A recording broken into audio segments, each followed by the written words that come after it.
Cool. I am now recording. As am I. How does one begin a podcast? Good question. I need to wait a few minutes for my brain to get back into working mode. No problem. Since this is a new series, sort of, Not for me. should we reintroduce ourselves? Nah. Nope. I mean, people who have followed your channel at all in the last 3 months or whatever know who we are. Right. Also, And I'm not sure if this will attract new viewers or not. Yeah, probably not. Crazy if it does. And I'm gonna ping Nate just in case he wants to voice with us. Okey-dokey. Uh, So for the viewers, what is everybody doing today? I In the background am as we talk. working on a Sardonyx map. And I am playing Brilliant Diamond. Yeah, Giga and I both got How that is this it? last week. Are you enjoying it? It's good. I don't like Sinnoh that much, but it's good for what it is. I'll probably pick it up eventually. Yeah. Also, I drew a light catcher today, and I'm gonna post it in general, and I don't know what I'm gonna do for my viewers. I guess I'll just throw it on screen Oh or my. something. Yeah, That's gorgeous. that's why I'm running on fumes today. I I started that. can tell. I started it last night. Got to like the line art stage. Tried to go to sleep. Had insomnia. Woke up again at like 4 a.m. or not 4 a.m. Something like 5 or 6. Did a little bit more. Tried to go back to sleep. Woke up for the Protochroma update. Then just didn't go back to sleep and finished it. I can only imagine how long that took with the color casting through the wings. I mean, and onto everything. Considering I started it last night, so It's very impressive. yeah. I just love the weight that it has to it. Like, yes, it's the pose that it's in, but it just looks like it's about to just jump off the rock and start flying away. It looks alive. It's a very alive art piece. Living art piece, rather. Yeah. So, speaking of Protochroma, Oh yes, the Ruby and Tan update. yep, it's been a long time coming. It's been like we decided on Ruby and Tan almost right before the site went public, because the site went public with the first winter seasonal release, and one of the winter seasonals is the Cythera, which is a dragon that Giga and I originally made for Dragon Cave, and then it wasn't accepted, so I just ported it to Protochroma. And so the white Cythera is the one that would have been on DC, but also because it was a holiday dragon, the artists are allowed to have their own special recolors. Obsidian was mine, and Ruby was Giga's. Ruby was originally the red one, but it was swapped out last minute when we decided that, yes, we're going to have 2 more chroma colors. I am very excited to see all the new Ruby and Tans. I mean, you can just... I already have a Ruby Hyacinth. Hyacinth. Hyacinth. That's a flower. Yeah, you have the only Ruby Hyacinth in existence right now, I think. I'm so glad. That makes me happy to hear. Congratulations. I mean, it's not going to last for long, but yeah. Oh, no, I know. I really should have bred some Keydrix. Giga is about to have the only Ruby Cythera in existence, and the only wild-caught Ruby Cythera until winter seasonal start up again. How do you get one? He's a beta tester, so he was allowed to redeem 2 custom codes of any species, and he waited to use his first one on a Cythera for when Ruby was about to come out. Very smart.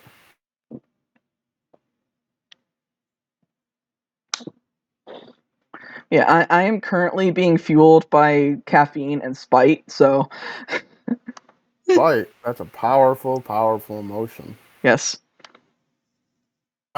So missing the dislikes on YouTube? Nope, because I have a browser add-on for that. Me too.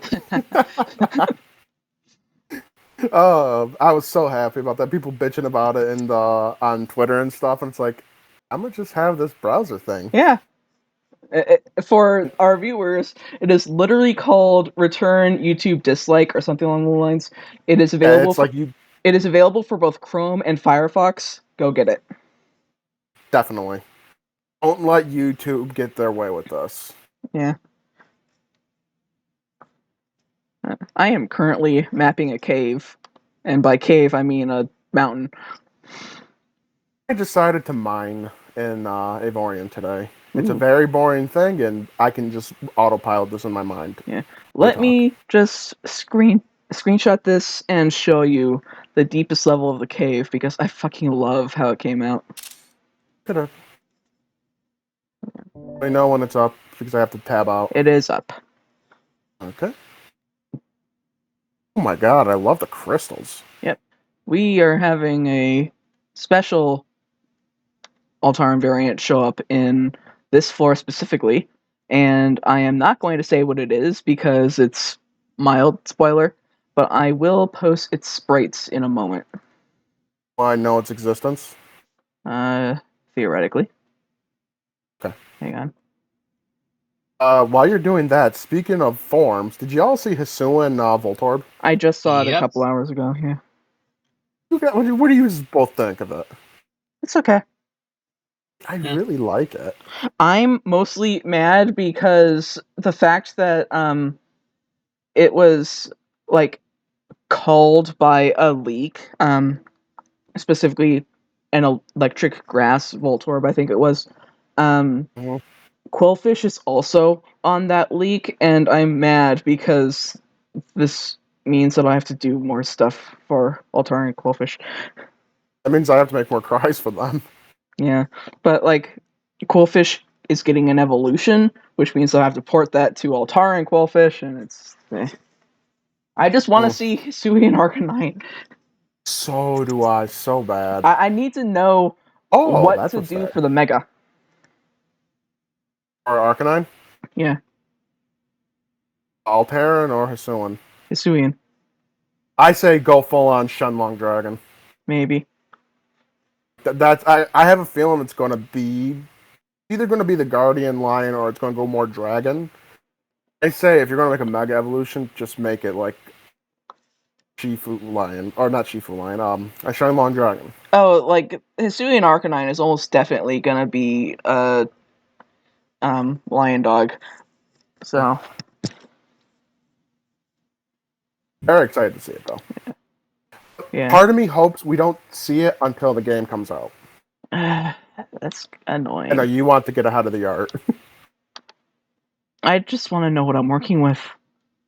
Right. I'll probably be pre-ordering that soon. I should get around to that, but I'm lazy.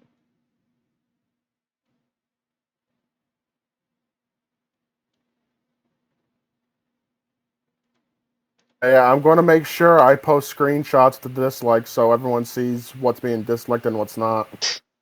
Like on things that are people questioning. Yeah.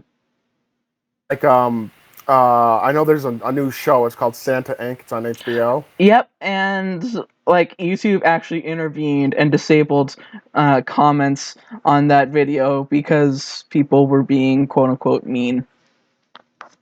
God forbid people are mean. But no, the dislikes on that thing are off the wazoo. Yep. And we all know that removing the dislikes isn't to help the small creators, it's to help the corporations. As a small creator, I can tell you, I don't get dislikes at all, and I don't get likes at all. So that neither of them being taken away is going to help me. If I get dislikes, it is literally in the single digits. Same here. I've never got more than one dislike on a. Well, there was that one video where I went off on a. I don't want to say a rant because it was meant to be a parody, making fun of that electric cat Lucario things. I can't remember Zero saying Aura. that well. Yeah, I went off on a rant on that, but it was I like supposed to be- Zero Aura. I grew to really like it. Yeah. Then again, I am a Love furry, it shiny. so take what I say with a grain of salt. Yeah, you're gonna be more akin to liking those kind of humanoid Pokemon. Yeah. I mean, I like Zero Aura, I like Lucario, I like Zoroark, and I was neutral towards Zarude until I saw the movie. You know, I didn't really care for the movie. I mean, the movie. Oh wait, the monkey okay, movie, the monkey one. I haven't seen that yet. The movie is literally just Tarzan meets Pokemon Forever meets Avatar, but Zarude is characterized really well, and I like it. Dad as a rude, right? Yeah. Or, I mean, Yeah, Zarude I in general is characterized really well. I thought you meant Zero Aura. No. I didn't like that movie. Didn't feel like a I movie. don't remember anything about the Zero Aura movie. Was that the one that was supposed to have Lugia in it, and they Yeah, it had waited Lugia to in show it for all Lugia until 5 like the minutes. last 5 seconds of the movie? Yep. I know it's supposed to be like an analog to Power of One, because obviously it's called Power of Us and it has the Japanese version of Lugia's song in it, but like Power of One was better. Power of One's a legendary movie. Yes. Power of One is genuinely one of the best Pokemon anime things out there. It's not only a good Pokemon movie, it's a good movie. It is, yeah. Like, what else do I have to say about the Pokemon movies? Like, Pokemon Heroes was really good. It's just that the English version kind of removes a lot of lore that's in it for no real reason. Like, there's this whole prologue thing about a story about Latios and Latias and how they saved the city once before, and it gives a lot of context to everything that goes on in the movie. But it got removed from the English version for some reason. I've noticed they do that with a lot of the Pokemon movies. Like, look at the first movie with Mewtwo. Like, the whole beginning of the movie's cut out. That was less because of. Okay, so the beginning of the movie is translated, and it's part of the DVD release. It has the uncut prologue thing. But I think that was more for runtime, because they weren't sure how well a Pokemon movie was going to take. I thought it was because of subject matter of how dark that actually is. No, if it was because of subject matter, then they wouldn't have translated it in the first place. Oh, good point. Okay, so in general, the only Pokemon movies that I have seen in Japanese are Power of One and Heroes. Heroes is better in Japanese. Power of One is better in English. Because it has I think that might be the first one where the music is better than the original music. Okay, it's not necessarily because of the music, although Lugia's song in the English version is really good. But also, Lugia's personality is just better in the English version. Mm-hmm. Like, the Lugia in the Japanese version is all about, oh, Ash, you have to do this because you are the chosen one, and if you don't, then the world's gonna end. Whereas the Lugia in the English version literally says, you must go only where your heart leads. And I think that's a better message to send to kids. It is a better message, definitely. Also, the Lugia in the English version just constantly sounds like he's smiling, and I love it. Yeah, it does. It really does. Since we're talking about voices of Pokemon, have either of you seen the Arceus movie? Yes. I fucking hate that voice. I don't mind it. I just have a hard time picturing the creator of the Pokemon world, screeching like with a whiny ass voice. There are worse things that they could have done with it. Sure. I feel like that movie has more problems besides that voice. Oh, there's Yeah. a lot of problems with that movie. Yeah, I liked the movie, but yeah, there were a lot of problems with it. I love time travel, but That God. movie does not handle it well. No. Oh, it doesn't. The Pokemon movies, like, how do you go from handling it super well with Pokemon Forever, and then you get Jewel of Life? Jewel of Life, Jewel of Life. Which That's one was that? the Arceus movie, Phoenix. Oh, right. I see. That's the problem. I just call it Arceus Movie. Right.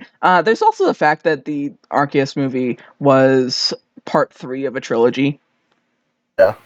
And Loosely connecting trilogy. I didn't even know that they were supposed to be a trilogy until. well, I mean, their storylines do connect. Yeah. Garatina's pissed off.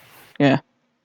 Yeah, it's like something like, I think it was Darkrai pissed off Palkia, and then Palkia. No, it was No. like Dialga and Palkia were already fighting. Palkia hit at the city. Which pissed Darkrai off?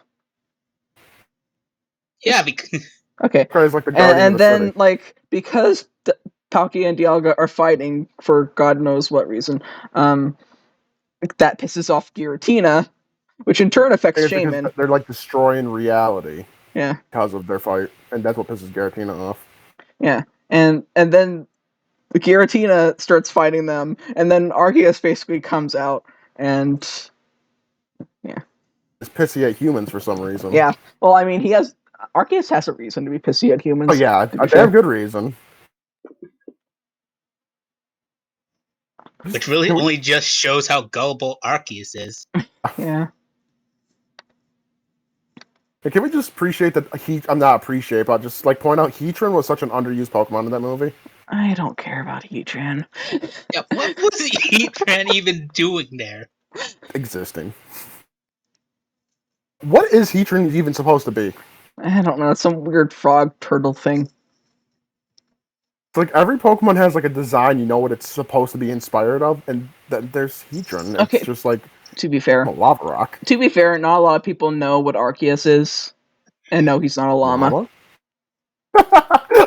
I say a llama, you say not a llama. He's like the closest thing that he comes to is a Kirin, but even then, it's like sort of an amalgamation of things. I guess it could be point, do gods have a real form kind of thing?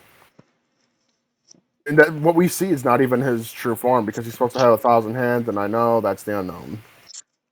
I was about to bring up that theory, but like that is just a theory. It's not fact or anything. I think it's just something that Loxton came up with, actually. I know that theory has been floated around for so long. Well, I mean, I think it's because the unknown are seen in between dimensions and where Arceus is from. I'm still convinced that unknown are Ultra Beasts. Something. Because they're not from the human world, are they? No. Oh, I mean, neither is Rayquaza, and like, that's not an Ultra Beast. He's not from Earth. Right. He's not from Pokemon Earth, but he's from our dimension. Yeah, but you said world, so okay, I'm being nitpicky. Usually when I say world, I mean dimension. Well, that's not what world means. I know. A reality, okay? Yes. Okay. Definitely the unknown are definitely. I would definitely classify them as Ultra Beasts. Yeah.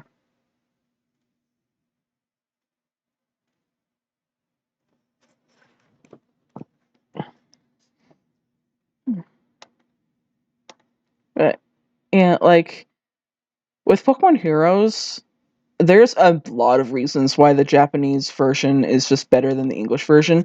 One of those reasons is the prologue. One of those reasons is there's a song in the Japanese version called Secret Garden, which is just amazing. And another part is because of Latios' fucking voice. Latios talks? No. But, okay, so in the English version, Latios and Latias basically sound the same, only slightly different in pitch. Japanese version, Latios has a much deeper cry. Okay. Yeah, that would make sense. Does Latias still kiss Ash at the end? Yes. Spoiler alert for 20-year-old movie. Yeah. The fun fact is, I'm pretty sure that it was confirmed somewhere that Latios was originally intended to go with Ash. Would have been wild. That would be for Ash's first legendary Pokemon. Yeah, but not his only one, because he got Meltan at one point. And he has Melmetal. Yeah. Well, I mean, that kind of is just part of getting Meltan. Right. Then he had Poipole too, but I guess that's an Ultra Beast. Yeah, Poipole was designed to be like the Ultra Beast starter. Huh. So, just appreciate how fun that name is to say. Yeah. Poipole. Did his evolve into Naga and Adele? Yes. Okay, see, I never watched, I didn't watch that far, I just happened to know from, reading stuff. Okay. See, I stopped paying attention to it once he won the league. That's all I really knew about what happened. Yeah, so, Ash has been getting progressively better since Gen 6. He turned into a protagonist. He was amazing in XYZ. He had a really powerful team. He was really smart in his battles and stuff. Sun and Moon, he also had a powerful team, but, a little less smart about things. Pokemon Journeys, they made it for kids. Pokemon Journeys, his team is getting really good. Uh-huh. Lucario, Gengar, Dragonite. Mega Lucario, from what I hear. Uh-huh. Yep. What else does he have besides Pikachu? Dracovish. What are his other two? Huh? Dracovish, aka the meta fossil of Gen 8. He got a Dracovish? Yes. Yep. Whoa. I think that's also his first fossil. No, right? Yeah, it is. Oh. It is, I think, yeah. Interestingly enough, he doesn't get any of the Galar starters, which I think is a first. Yep. I like that. Yeah. I mean, none of the... In my opinion, none of the Galar starters really fit him, especially because he just finished with having the fully evolved water starter in Gen 6, and then the fully evolved fire starter in Gen 7, and Rillaboom doesn't really seem to fit him. I mean, you say that, but when does any fully evolved starter fit him? I mean, Incineroar kind of felt like it fit him. Yeah, Incineroar fits him. Charizard definitely fits him. Ninja didn't, and I think that's why they made the hero version. Yeah.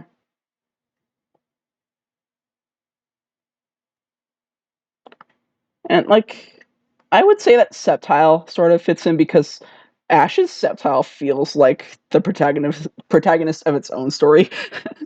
Definitely. It has the most personality out of almost any of Ash's Pokemon. Oh yeah, it definitely did.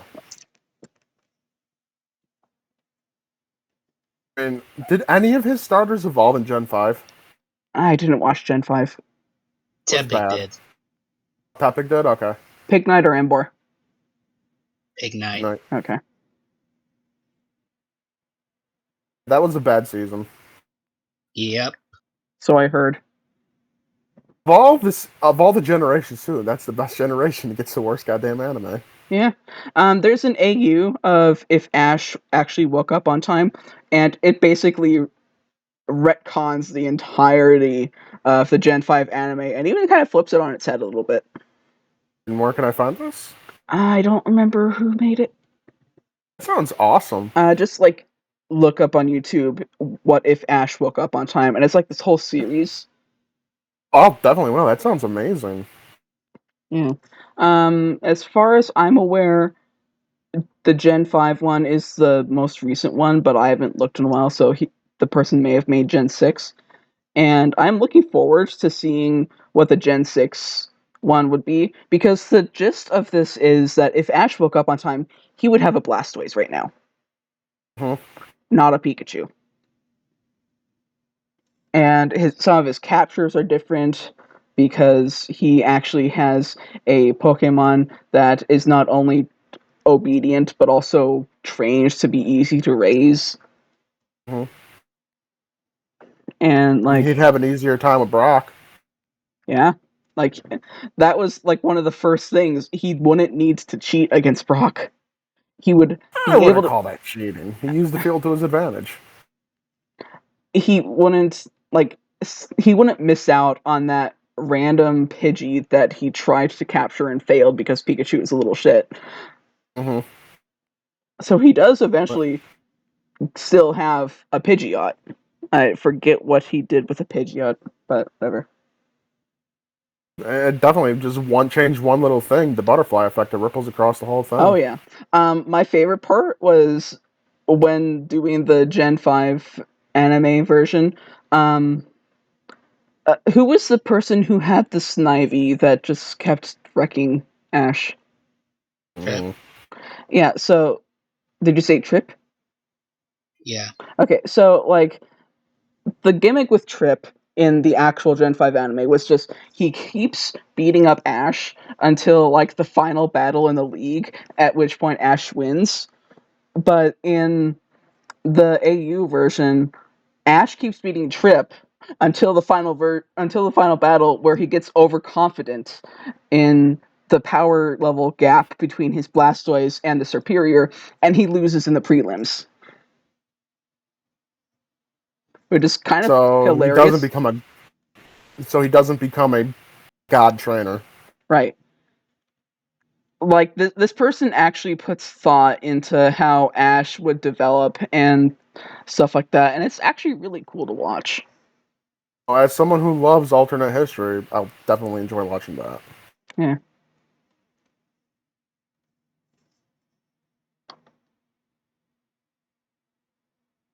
Well, I mean, whatever keeps him away from the bullshit of Cameron.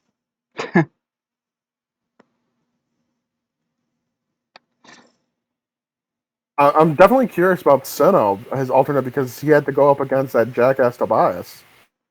I mean, don't. Tobias wasn't that bad. Okay, that was like the first Pokemon anime I like watched religiously. I don't remember what exactly happened with the Sinnoh League, but I think that Ash might have lost before getting to Tobias. Oh. I don't remember. What? I don't remember. It's been a while since I watched it. I was just seeing Ash, who I actually enjoyed watching his progress through Sinnoh. He sacrifices most of his entire team to take a random ass Darkrai. Only to go up against a Latios. Exactly. It's like that is the most bullshit right there. Okay, Tobias is basically the player. Yeah, exactly. It's the player who had a Game Shark. Yeah. Or a friend to trade with. Honestly, I think Ash did as well as he could against someone like that. Oh yeah, he fought his damnedest. He even brought back Pokemon from past seasons to fight Darkrai. Yeah. I still want to see, like, either AU Ash or modern anime Ash in Altaris. Because, one, I feel like he would get an Altaran Lillipup. And also the variant that I showed you a little bit ago. Mm-hmm. I can see that. But also, I don't want to say that because people could probably deduce. Oh yeah, I know why it wouldn't be likely for him to get that. Yeah. It is an alternate form. True. But also, like, I just want to see Ash in such a cutthroat environment that he has to pull out all the stops to do anything. Either he'd be made into a man in Altaris, or he'll be killed. Just know it with ands or buts. Yeah. And the funny thing is that I think, because there is a canon route to Sardonyx, and I think that Ash would go the route that is not canon. Giga knows what I'm referring to here, but I'll tell you after we finish recording.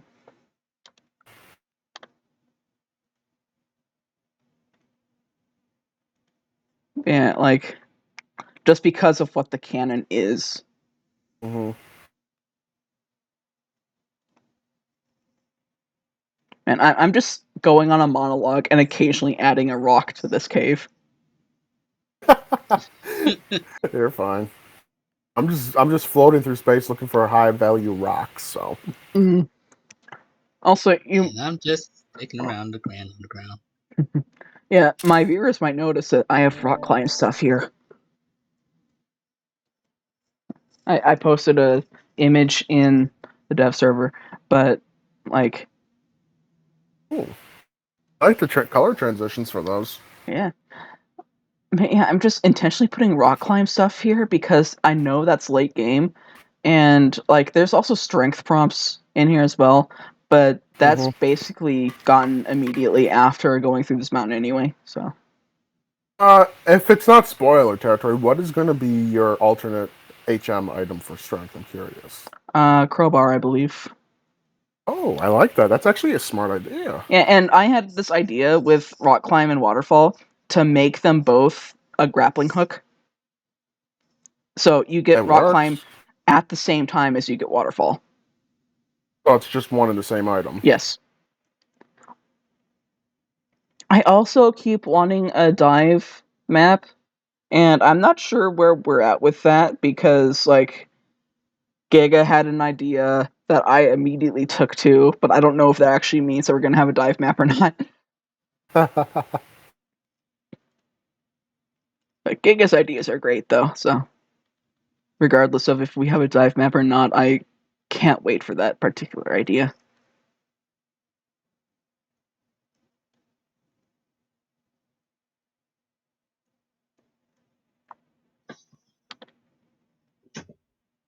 Oh, For future episodes of this podcast, we really got have a list of things we all want to talk about. speaking of Giga, though, his birthday was yesterday. Happy birthday, Giga. Belated birthday. Thanks. You are now old.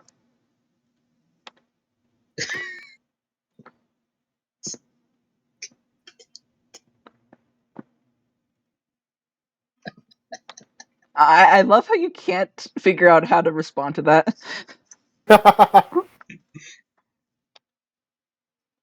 Yeah.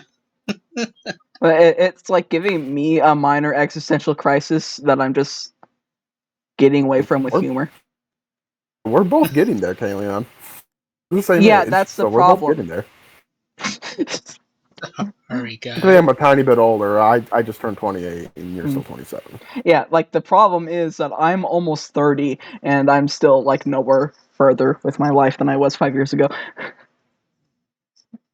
I think I was worse off 5 years ago. I can definitely say that. Yeah. Didn't know what I wanted to do. 5 years ago, I thought I was going to be a famous YouTuber. Okay, that's a mistake of any small YouTuber.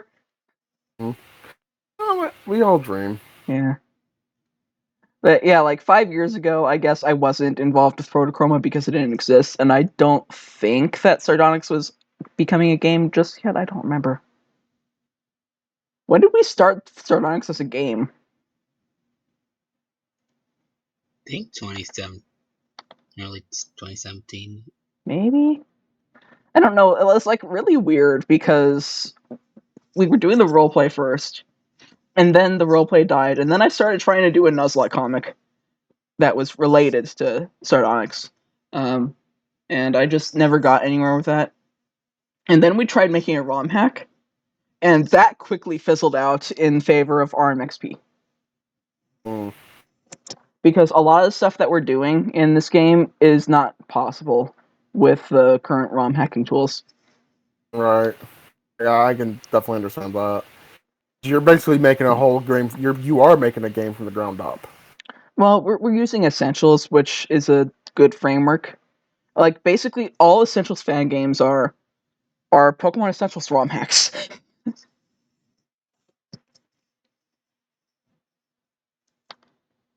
Because Essentials is the Fire Red of RMXP fan games. Oh, that's what it's the basic game is for that? Okay, so most ROM hacks are either going to be Fire Red or Ruby, because those are the two that are most supported. It's usually Fire Red these days because the graphics are a little bit cleaner. Gotcha. I've always been wondering which was the base. Well, Emerald is also starting to be a popular choice, especially with the ROM hack Blazing Emerald, which is an amazing ROM hack that has regional variants in it, and I highly suggest playing it. See, here's the problem with ROM hacks with me. You need the Virtual Boy to play them. Yeah. I assume. I don't have that. Then get it. I don't know where to get it. I can just give you the emulator. I have it. Oh, shit. Are they easy to use? Yeah. It's literally just... I can just zip up the emulator files and send them to you. Okay. If you wanted it that badly, then I could have just given it to you this entire time. Definitely when I go get back into doing Pokemon on the channel, I'll definitely hit you up for that. Yeah. The games, you just put them in. Is there like a game folder for it? Okay, it's weird. I would have to explain it to you while actually looking at the emulator files, and I don't feel like navigating to it right now. Because I used to have a DS emulator on my computer. God, that was the hardest thing I ever had to get to work. Okay, Desmoom, which I assume is what you used, it was either that or no dollar GBA, but I don't even remember. It was so long ago. But like DS emulators used to be really annoying and really like not very well performing. The technology's gotten better since, so. But speaking of the channel, I was thinking that while we take a break from Minecraft for however long, we could easily do co-op Stardew. Could. Yeah. You don't like vanilla though. Well, like, I can deal with vanilla mechanics as long as I have my Content Patcher stuff, and Content Patcher is client-side. Okay. Definitely we could. Yeah. Okay, I will say that I do want one mod for the co-op, and that is Stardew Valley Expanded, because it is almost not worth playing without it once you get used to it. Do I have to use that mod launcher thing again for that? Okay, which mod launcher are you talking about? I don't know. It was like a weird. Are you talking about fish chicken Smappy? hybrid. Yeah, Snappy. Yeah, Smappy is required for most mods, but it's really simple to use, especially if you're only doing it for one mod. Okay. Because Stardew Valley Expanded has gotten a lot easier to install, and it just does so much for the game that even with an otherwise entirely vanilla playthrough, you really should get SVE. Okay. We could do that in the new year or something. Yeah. I don't know how long you want to wait until Minecraft, but I don't know. yeah. I mean, we got burned out on that. Yeah. There's also the fact that it's better to wait a month or 3 to get like bug fixes and stuff. Exactly. I did see in general chat you were exploring seeds with Foxfire. Yeah. I have 2 seeds in mind. One of them is just Foxfire, which just spawns you in a relatively open area, which is always good for building since we're going to be doing more creative stuff. And another one is one that I saw on Skip the Tutorial with like this ring of snow-capped mountains and a valley in the middle, and it's just amazing looking. You're going to have to send me that seed. I want to see it myself now. Because I'm a sucker for that shit. You would just have to look at Skip the Tutorial because it's that prominent a seed. You will know when you see it. Okay. That sounds gorgeous. It does. I'm a sucker for mountains. You know that. Yeah. My thing is that I'll probably have to find a plain land to build in because I want to build something specific, but that shouldn't be too difficult. I think since we're going all creative for the next season, I think I might go airships. Ooh. Go full steampunk airship. Yeah, a reattempt at the steampunk. Well, I was doing Dwarven. Well, Dwarven is basically steampunk. Yeah, but I'm like Victorian steampunk. Ah. Gaslight. No, Victorian gaslight's more magic than regular steampunk.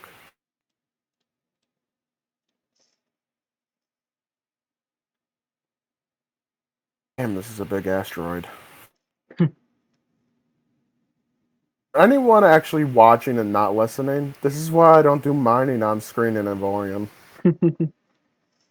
Oh boy, pirates. Oh, yay. It breaks up the monotony of mining an asteroid that takes a half hour to break apart. Ah. And missile's locked.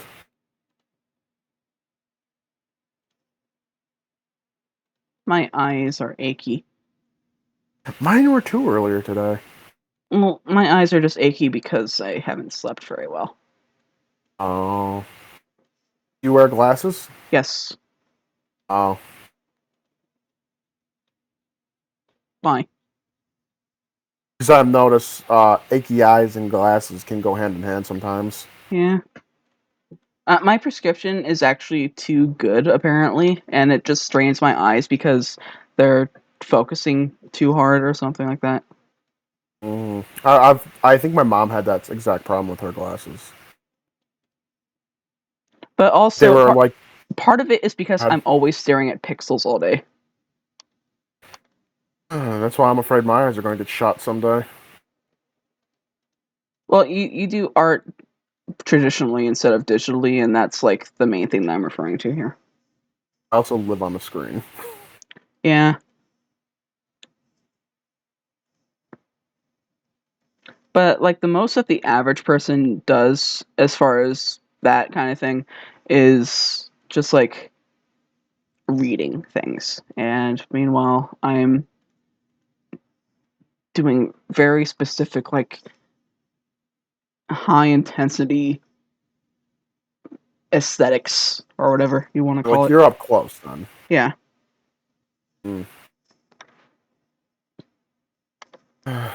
Oh, I gotta show you something. I'm gonna post. Oh, do I even have it on here? I know where I can get it from because I want to show you there's a story that goes along with this. We got like peanuts for the holiday season, like walnuts and chestnuts and all that jazz. Yeah. And I was cracking walnuts with my grandfather. He was telling me when he was a kid in the 40s, him and his siblings would make little turtles out of the walnut shells, like play with. And I ran with that. But like he gave me that idea and I ran with it. Now I have to find the picture to show you. Here it is.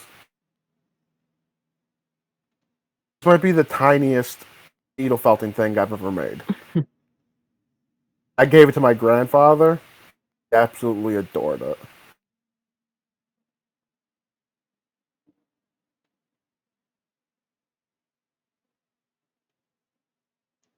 Also, I have a random thing.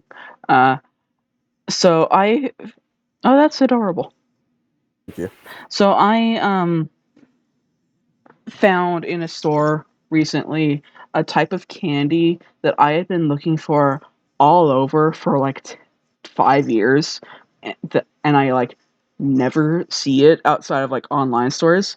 It is candy made by Haribo, and they're just called berries. They're these like gummy candies that's just covered in these little balls of sugar. Delicious. And they are amazing. And I'm shocked you can't find those easily. We have those everywhere here. Oh my god, like I don't know if it's because it's getting to be Christmas time or if they just started stocking them recently, but my Walmart had some like on Tuesday when I went, and I got 2 bags and they're already gone. I eat them. When I get them, they're gone in the same day. I love them. One of the few candies by Haribo that don't hurt my teeth. Yeah. Does Haribo make the Twin Snakes? What? Yes, the Twin Snakes, yes. Yes, I love those too, but like I saw the berries and I just went, oh my god, I've been looking for these for years. The berries are top tier candy. It's basically 100% sugar, but but like it is worth it. It's a great snack. Yeah. I'm trying to cut back on sugar. Those are tempting. I don't eat candy that much anymore. Like normally what I do is I just go to the store, get one thing of candy, and just go through the week with that. But because we're getting to seasonal candies right now, I'm getting more and more of it. And like this last trip to the store, I got 2 bags of the Haribo berries and 2 things of Ghirardelli, one of which is peppermint bark, which I fucking love. And the other was just like sugar cookie or something, and I just thought it was interesting, so I grabbed it. We have a similar taste when it comes to holiday candy. Yeah. Last week I got a chocolate orange and went through that in like 2 days. I remember you were eating it while we recorded. Yeah. But chocolate oranges have always been a thing with my family because, like, the brand is Terry's, and that happens to be my mom's name. Oh, okay. I think that's the only company that makes chocolate oranges. All I see is like the Terry's brand. Yeah, like there's an off-brand that makes different flavors of it, but I don't remember what they're called. You know what you're talking about because I've seen them. Yeah. I've had the raspberry one, and the raspberry one wasn't bad. Yeah, I got the mint one, and it was okay, but meh. Mint chocolate's not bad, but if I have a choice, I'd definitely pick something else. Well, I love mint chocolate, which is why I got it. Ah.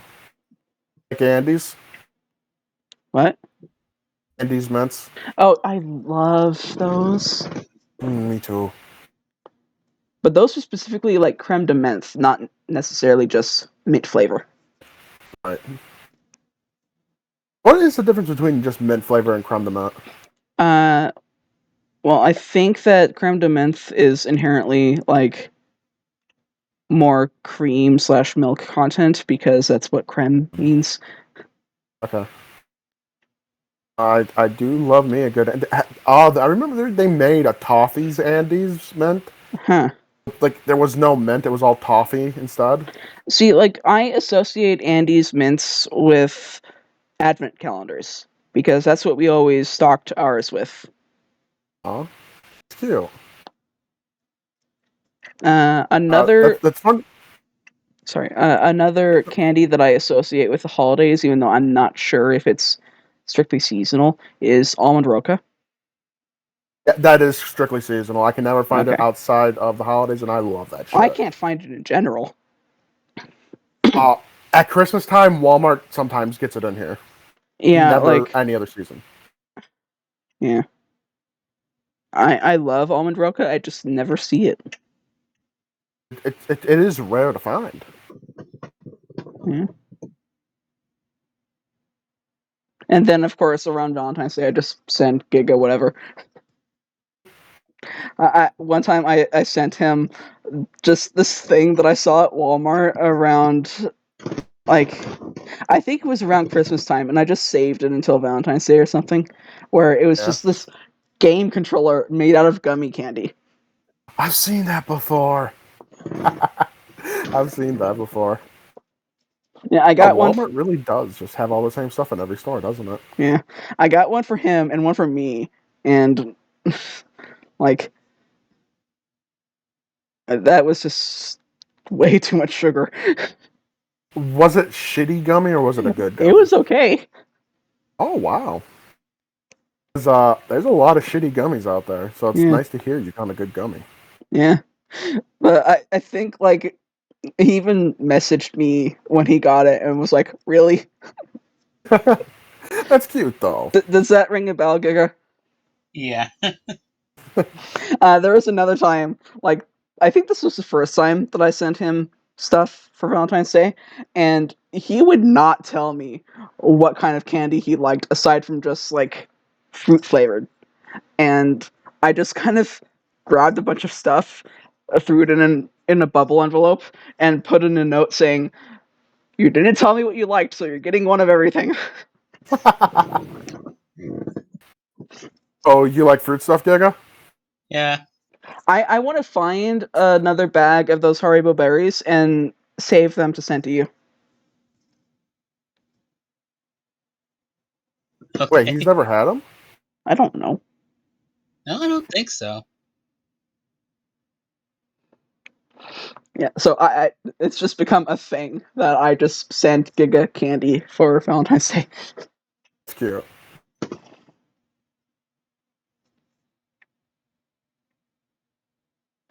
Uh, Last year, or last quote unquote year, it caused a little bit of confusion, I guess, because he was expecting stuff for his mom because her birthday was around that time,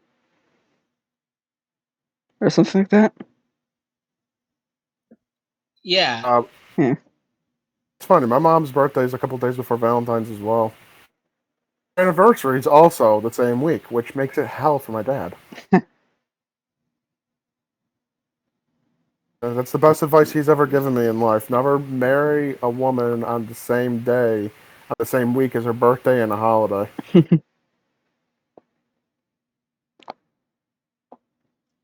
Yeah, so my anniversary with Giga is actually fairly easy to remember because it's 2 days after a birthday that neither of us are going to forget because the person whose birthday it is just wouldn't shut up about it when it was that time of year, back when we were teenagers.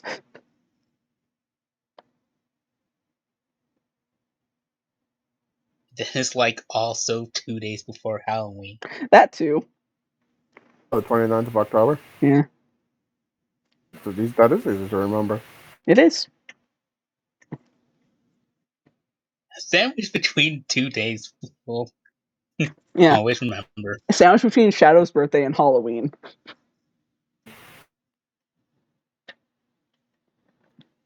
And I don't think that was like remotely intentional for either of us. It was just like it was just like I was questioning why we weren't actually official yet, and you were like, I don't know.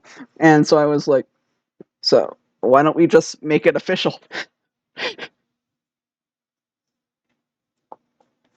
Facebook official or just letting your friends know? As in considering ourselves to be in a relationship official. Oh, okay.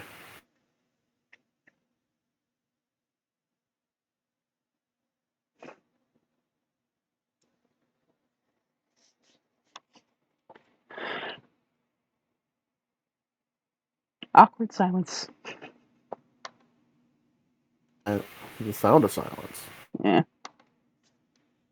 Well, since we are coming close to the holiday seasons, are there any traditions either of you keep that you would like to talk about? I celebrate the solstice. No, you do. I'm not a Christmas person, but it's easier to celebrate the solstice when everyone else is celebrating Christmas. So All right. Well, isn't that usually when the feast for the solstice is held around Christmas? it depends, but theoretically, yeah.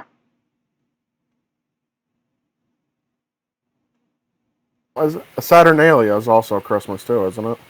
Christmas. I don't think that we ever really celebrated that, so I'm not sure.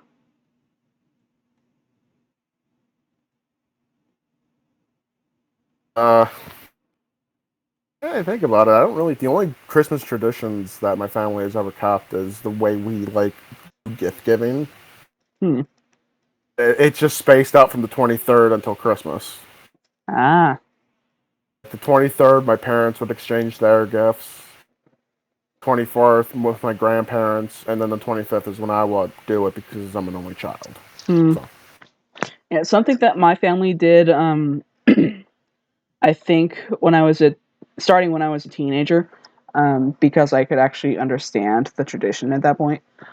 We started making like cookies and stuff and tying them in these little clear plastic bags and hanging those on the tree in place of Cute. ornaments because that's the actual tradition. With the gingerbread man thing? Yeah, is you put food on the trees to please the winter spirits. Oh, so your whole family was like this. That's where you got it from. My dad was, and my mom just kind of went with it. Oh, that is very interesting. Because most people don't pick up on the old ways until later in life when they've outside their family. It's rare to see a whole family like that. Yeah. Yeah, like, my parents made sure to raise me with the idea that I could just choose what I wanted in that regard. Right. I was raised mostly Catholic, but like not very religious Catholic. Like we never went to church. Yeah, so my mom is agnostic, I believe, and my dad was very much pagan. Mm. My mom is Catholic, and my dad's a non-practicing Episcopalian, almost agnostic as well. Mm. Uh, Isn't I sorry, isn't Episcopalian basically just Catholic, but the Pope said no? I think that's Protestant. Episcopalian is we don't have a pope and women can be priests. Mm. Yeah, because like I read a book series about someone who was raised Catholic, and because of her ability to raise the dead, she was excommunicated along with everyone else who shared her power. And she was like, "That's fine. I'm Episcopalian now." So like that's why I just think of it as Catholic, but the Pope said no. That would be silly because necromancy before I think it was the Second Vatican Council that outlawed the First Vatican Council that outlawed most magics. Uh, necromancy was considered a Catholic practice. And it's funny because in this universe, necromancy is different from what the Pope actually excommunicated, which was animation. Which, like, animation is just in this book series. It's just raising the dead and being able to like commune with zombies and stuff like that. And Mm-hmm. necromancy is affinity with all dead, including like vampires and stuff. Which ends up You're not wrong. which ends up becoming like this huge plot point that eventually turns the main character into a bit of a Mary Sue, but I don't care. I love the series. What series is this? It's called Anita Blake Vampire Hunter. It starts out as like this paranormal thriller crime drama thing. Jumps the shark a little bit around book 10, at which point it becomes erotica, and then slowly goes back to the whole paranormal crime thriller thing with added It sounded sex. like it started as like a young adult novel, then you said erotica, and it's like, oh. I mean, I tend to just skip the sex scenes because you can tell when stuff important happens during them, and after that, the sex usually stops, so I can just skip the bullshit.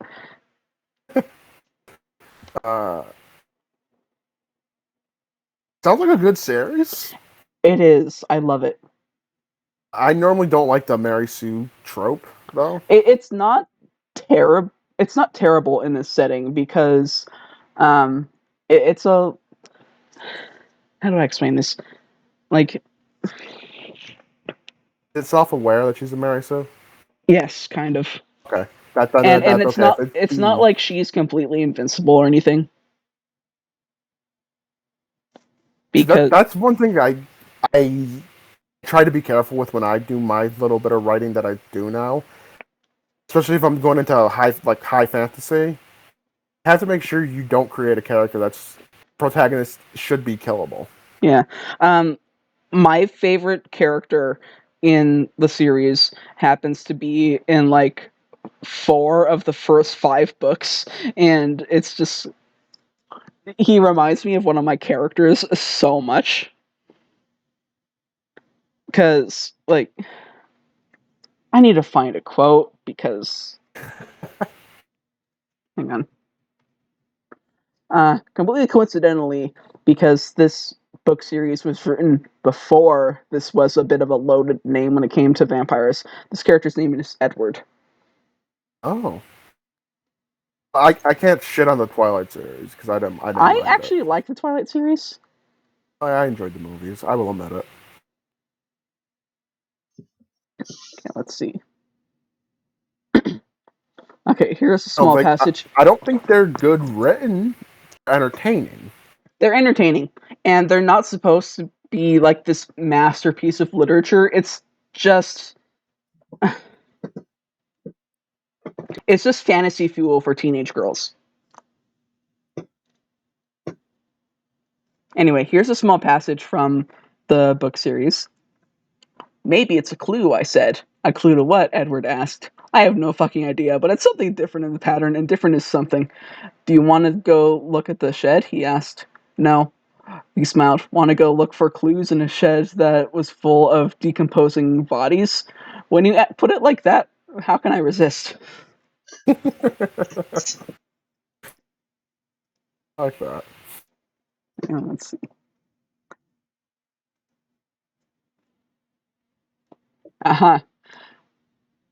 Line from the book. Why does everyone in Ireland think they'll just kill people here? The best, and this was me talking after the fact, the best part is that anything related to the undead is harder in Ireland because all the fey magic, quote unquote, makes the land alive. Anita was called to Ireland because there was suddenly a vampire in Dublin.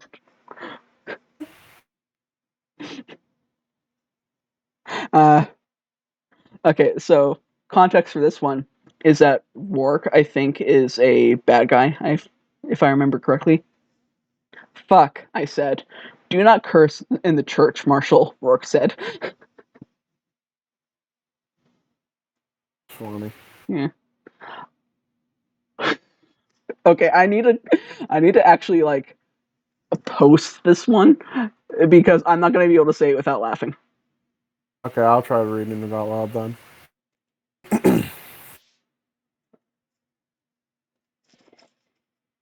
400-year-old vampire just said this.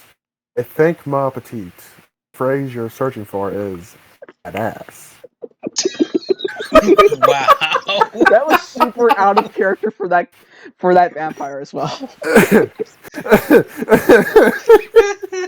Oh shit, that's a fucking good line though. It is. Badass. There is one point where like so for context, this series was first published in 1994 and is still being written today. Wow. There was a point where Anita is the main character. She's not good with modern tech, and she was sent like photos from a crime scene from her boss, and it was actually sent to one of her boyfriend's phones because Anita didn't really have a good way to get onto her phone at that moment, and she like hands her phone to the boyfriend and says, get those images onto my phone from your phone and then delete those images off of your phone, please. There's a lot of like little moments like that. It sounds like it's a decently written story then. It Even if is. it does turn into erotica. Yeah, like you can just skip the sex if you want, or you can just read it if you're into that. But sex is very much a part of the plot. So. It's very much a part of the plot. So I've read through Game of Thrones, and I had to sit through I've read through very uncomfortable scenes that involve teenagers. So yeah, what's it with creepy authors writing child sex scenes? I don't know. Stephen King, George R. R. Martin. But like, regardless, you can find almost the entire Anita Blake series on those like read romance novels, free online websites. Oh. You might be missing the last few books, depending on the site that you go to. And no matter where I look, one particular book just has this awful formatting error where it basically omits all quotation marks. Thankfully, that book is mostly filler and really only establishes a relationship between Anita and the main character of that book. How do you fuck up with that? With quotation Because marks?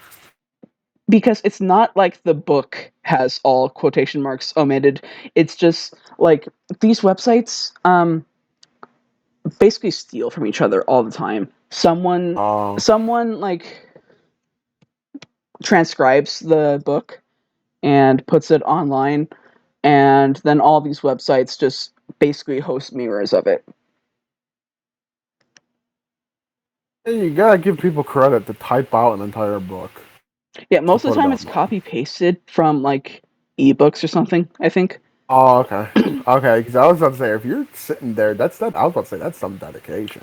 Because I actually transcribed a shorter story from an author that I like who wrote Age of Fire and like a novella type thing that was meant to be like a prequel to Age of Fire. I transcribed it into a Google Doc so that a friend could read it because he was reading the series at the time. And because I was getting it off of Kindle, I kept having to like remove the like bit of text that Kindle adds to your clipboard when you copy stuff from a Kindle book. I've And never done that before, so. and also like I went back and proofread the author's writing, so like punctuation and spelling and stuff like that, grammar. Mm-hmm. And did they make any mistakes? Oh yeah. Oh, that's sad. So the author is great. The author is E. Knight, like knight as in knight in armor. He wrote Age of Fire and is currently writing a sort of sequel series called Dragoneer Academy. He also wrote a series called Vampire Earth, I believe, or whatever it's called, which I think is just more popular series. I'm not sure.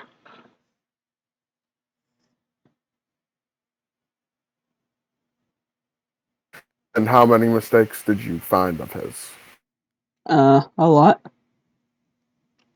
Isn't that what editors are for? Yeah. I think he might self-edit. I'm not sure. Oh, well, you usually when you give it to a publisher, the publisher edits it, goes through it and edits. I don't know. Because I've been in contact back when I actually took writing seriously. I was in contact with an author. I mean, not an author. Hold on, I gotta pause my game to tell this story. Yep. Sorry for people watching. This was back when I was in 11th grade. I was looking to get a story published. Mm-hmm. And granted, I think I was 16 then. 16 and 11th or 12th. I don't remember when it was. I was in high school still. I remember talking with the publisher, and she asked me how old I was. And I told her, I'm 16. Because you're too young to be writing, you have no life experience. Yeah, you told me this story. I think it's fucking ridiculous. And that like irked me. That still irks me. And I remember my words to her. I thought it's supposed to be I forget what I said. It was a good line too. The content of what the author writes, not how old the author is, or something like that. Yeah. S.E. Hinton was 15 when she wrote Outsiders. Yep. I would bring up the kid who wrote Aragon, but his parents owned the publishing company, so I'm not Okay, but that doesn't really matter because Aragon is still a good book. It's not bad. I liked it. Has dragons. Yeah. I You're a little liked it, and biased I with don't it? care what people say about it just being a rip of Lord of the Rings, because it's not the only... Lord of the Rings didn't really invent that style of storytelling. I don't was care going what to say, people I say. don't even see it ripping off Lord of the Rings. I can't make that connection. Yeah, I don't know. It's like something about the story being told, but it's just a simple rite of passage story, man. It's like, when it comes to fantasy, I don't think anyone can say this person rips off this person, because fantasies existed as long as the myths have. There's a phrase that I absolutely love when it comes to storytelling in general. There are no original ideas. Mm-hmm. Everything's I've been been done told that before. everything under the sun's been done at least twice. Yep. All you can do is put your own spin on things. Exactly. And even That's why then... I'm not. Yeah. That's why I'm not concerned about telling a story that's already been told, as long as I make it different. Yeah. Maybe I can make it better. Yeah. And like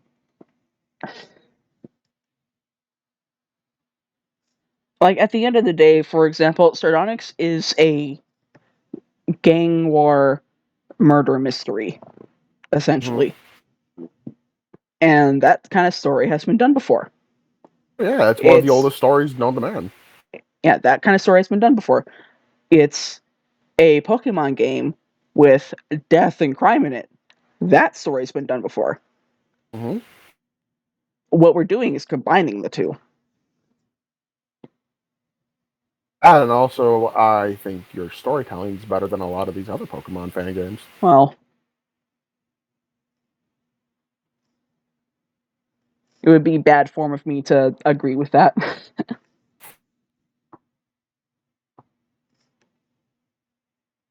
I mean, granted, I'm not the end-all be-all in knowledge with Pokemon fan games, since I've only played a handful.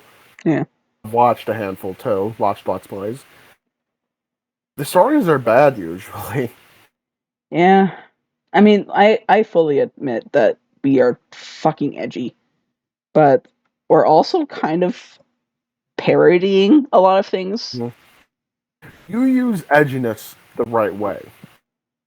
It's not edgy for the sake of being edgy. We aren't fucking Snakewood or Dark Rising. Exactly. As much as I praise Insurgents, the writing for that game went off the rails at the end. Yeah, like, I have issue with what Insurgents considers dark. I wouldn't even call it dark. Well, like, they call it dark. Because of the whole, like, options thing. Yep. What, the death of a few grunts? The sacrifice of someone darker? Yeah, the off-screen death of some hiker. Yeah. No, they found his family afterwards. Found him afterwards. Oh, okay. He did die. The only people who actually die are the grunts. So. Huh. It's not great writing. Like, it's a great game. The Delta, bringing the Delta variants. I will admit, the Deltas were fucking genius, and I am convinced to this day that even just off the record, it inspired someone at Game Freak to do regional variants. Exactly, I believe that. I believe that. Just completely off the record for them. Like, they're not allowed to take inspiration from fan works, but you know that they see it, and you know that it gives them ideas. Oh yeah, definitely. I mean, well, correct me if I'm wrong. Was that the first game with variants? It was the first prominent one. Because, well, okay. It was the first prominent one that really leaned into the concept, because otherwise you have things like Snakewood. It's zombies. Yeah. Because realistically, all the zombie Pokemon are just a particular type of form, like the nuclear Pokemon were in Uranium. Mm-hmm. Okay, I need to off track for a minute. Who started first, Uranium or Insurgents? Because I know Uranium came out first. I feel like Like, But- I don't have a definitive answer, but Yeah. I feel like I knew about Insurgents way before Uranium. Yeah, because Uranium was this mythical Pokemon game being made, while Insurgents was like in beta. yeah, like they were both stuck in demo phase for a long time, and Involuntary Twitch, who is the artist for Uranium, was actually on the Pokemon Acanthite forums where Giga and I spent our teenage years looking for crit on sprites that would eventually be used in Uranium. Because the ones that I remember offhand were the Volchik line, because I remember commenting on the placement of Voltasu's front leg and how it bothered me and it never got fixed, and the Snow Dragon line. I don't remember the Snow Dragon. That's Faffer and Fafninter, I think. I don't think I didn't come across them, I think.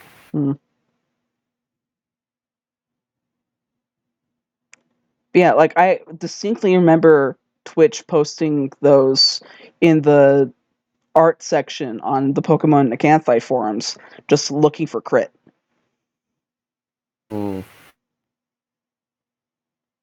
And Acanthite was the 2007 version of Phoenix Rising, basically, as far as hype went. I remember Phoenix Rising. I did not like it at all. I never actually played through the demo. It was poorly optimized, I think would be the best way to say laggy as balls. Yeah. I mean, so was Onyx. You fixed it, though. Yeah. Fixed your lag. When I was playing it for streaming, I had no lag whatsoever. Fair. Granted, I have a beast of a computer compared to what I was playing it on originally. Even then, Phoenix Rising was like 10 frames a second. Yours was at least running 20. Okay.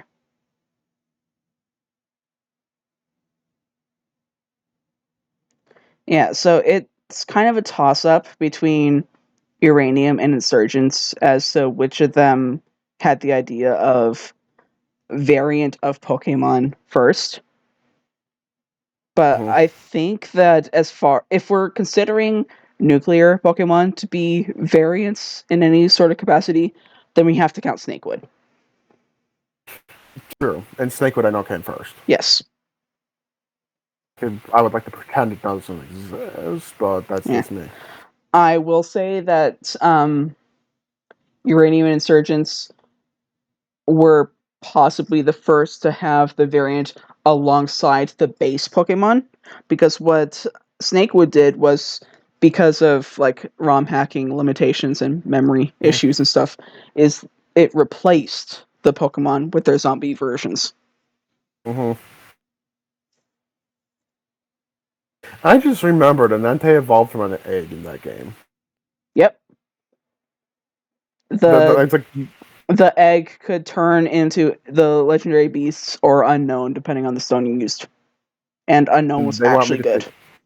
They want me to take that game seriously. Yeah. They evolved Mightyena into Zoroark and called it Giga Wolf. Remember that. Is that like before we knew Zoroark's real name? Yes. Okay, I thought so. Like I think I can understand the connection. Snakewood was completed right before Gen 5 came out in the West. So it has references to Issue, which is Unova's Japanese name. It calls Emolga Emanga, which I think is the Japanese name for Emolga. And it has fucking Gigawolf. Gigawolf.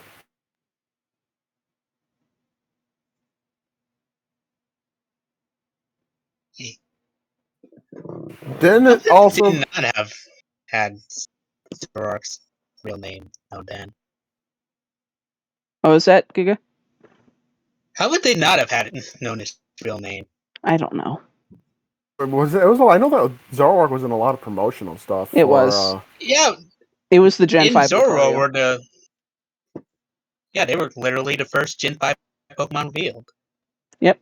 Not the first ones designed, though, because that honor goes to Haxorus. I just like that fun fact. Too. What? It's a damn good design Pokemon. Yeah, I just like that little fun fact because Haxorus was designed during Pokemon Platinum's development. And correct me if I'm wrong, isn't it also the first Pokemon design put in the game by a woman? I don't know. Who cares? No, the artist is a woman. I don't know. I think she might be the first woman to get a design in. I'm not That is not sure correct. about that. Okay, then I'm not correct. That is not correct because, at the very least, Eevee was designed by a woman. Is it? So was Pikachu. Oh my god! I never knew all this stuff. Yeah. Ken Sugimori just did the art for them? Yes. Okay. Or rather, the sprites came first, and then the Sugimori art came. I never knew that. Yep. I think this was covered on Digino Gaming. I don't watch a lot of things on YouTube. Also, Loxin did a video on Eevee where I think this was covered. I don't watch him all the time. I only watch him when you send me his videos. Like, I don't really watch much Pokemon. I don't think I watch any Pokemon YouTubers anymore. Outside of what you send me.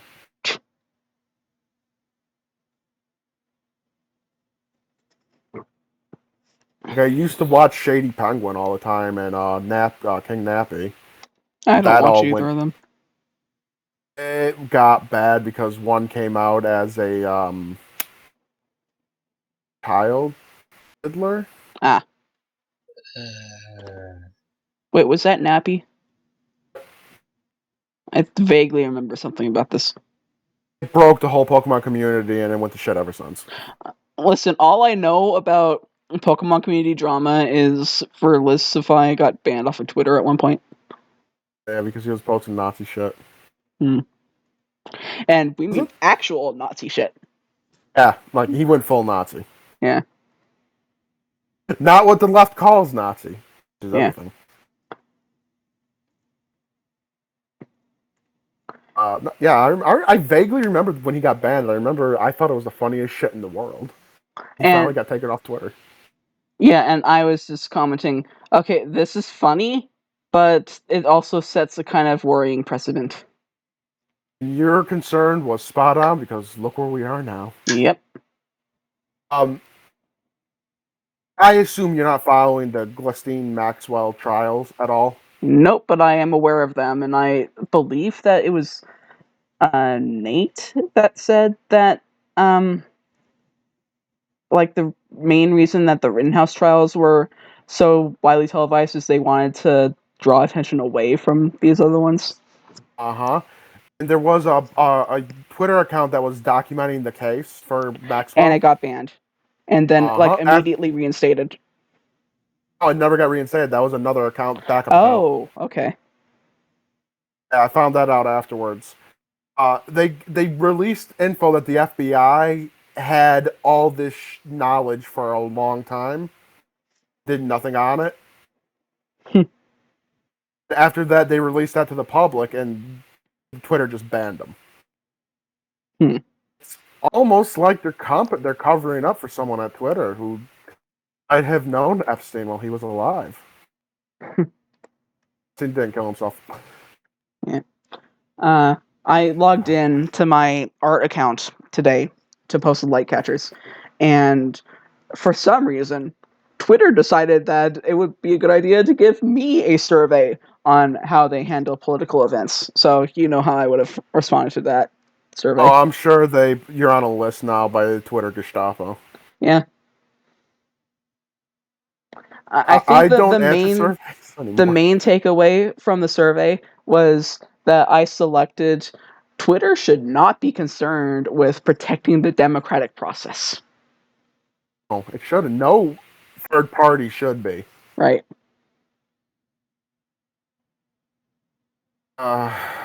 Like, I miss Jack. I never thought I'd say that. Same.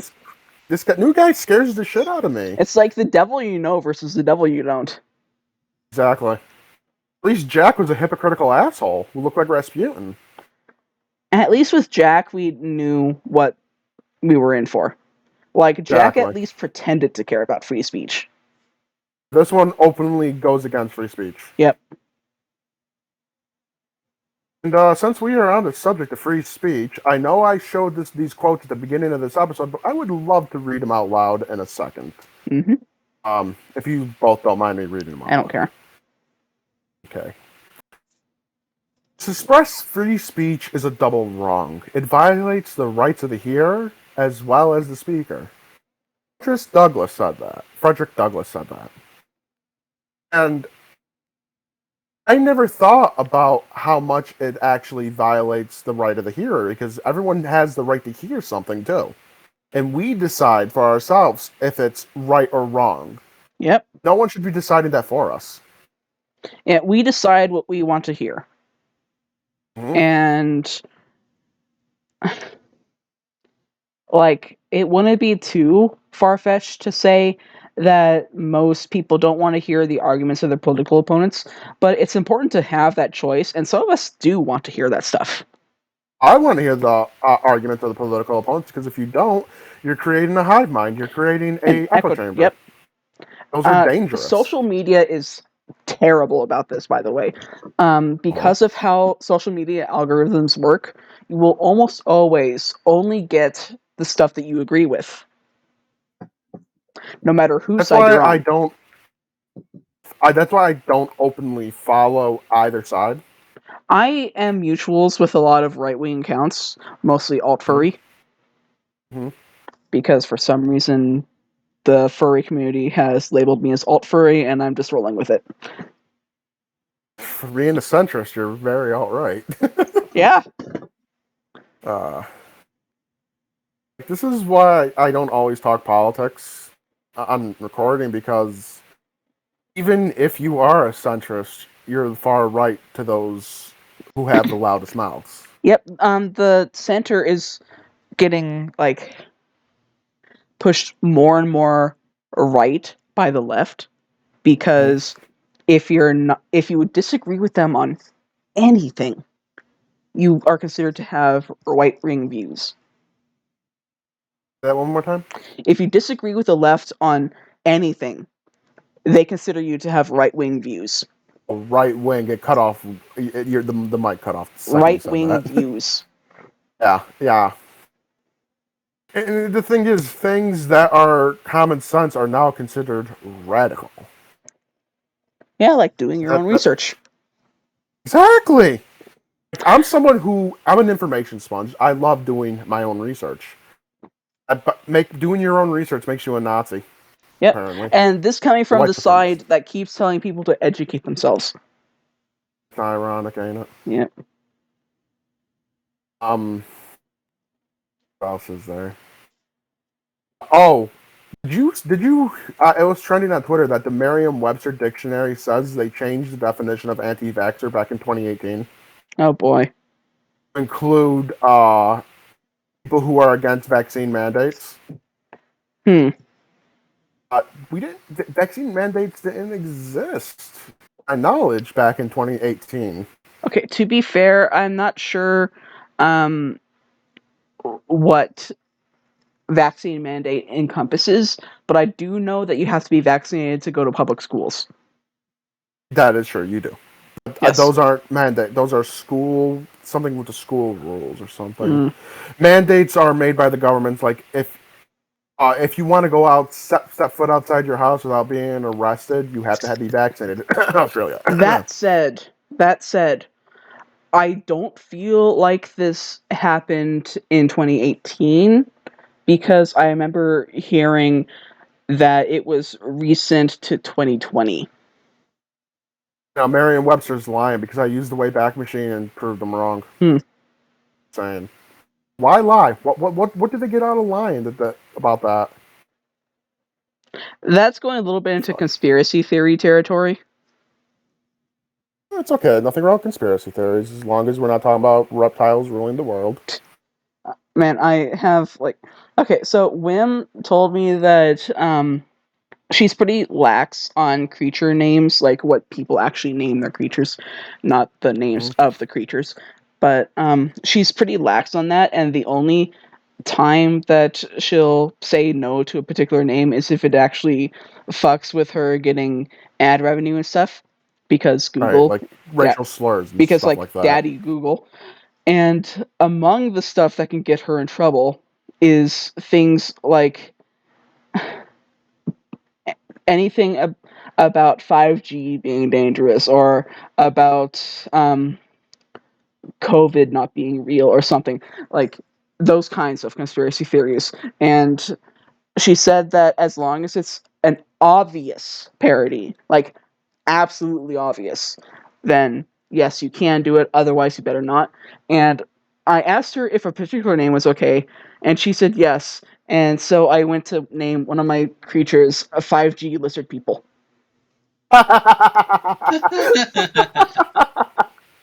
That's funny. Yep. I want to know where this 5G shit started, I don't because know. that is the most ridiculous shit I've ever heard. I don't know. I am bleeding. Bleeding? I am bleeding. Oh no. It's You okay? fine. It's fine. It's fine. As long as you're okay. Yep. I think we've been going an hour and a half. Yes, we have. Yep. Do you want to start wrapping it up, or? Sure. All right. So this is the first time we actually did it officially as a podcast. So that's Officially. awesome that we actually have gone to this point, you know? Yep. Anyone wanna say anything interesting to wrap it up? Kangaroos are after bunnies. That one more time. Kangaroos are raptor bunnies. Okay then. All right. I like that. I would like to end it with a quote, the other quote on the cold open screen. And it kind of fits with what we were just talking about with being silenced. Mm-hmm. And I want to say it because this podcast, I don't think we're going to censor ourselves like we did with Minecraft. Nope. Oh, I want to end it with this quote from George Orwell. If you're not familiar with who George Orwell is, are you living under a rock, or have you not got that far in school? 1984, Animal Farm. Fahrenheit, maybe? I don't remember. No, that's Red Bradbury. Oh, okay. The further a society drifts away from the truth, more it will hate those who speak it. Yeah. Everyone listening, just think about that line. Just meditate on those words. Then turn on the news. Right, open your eyes.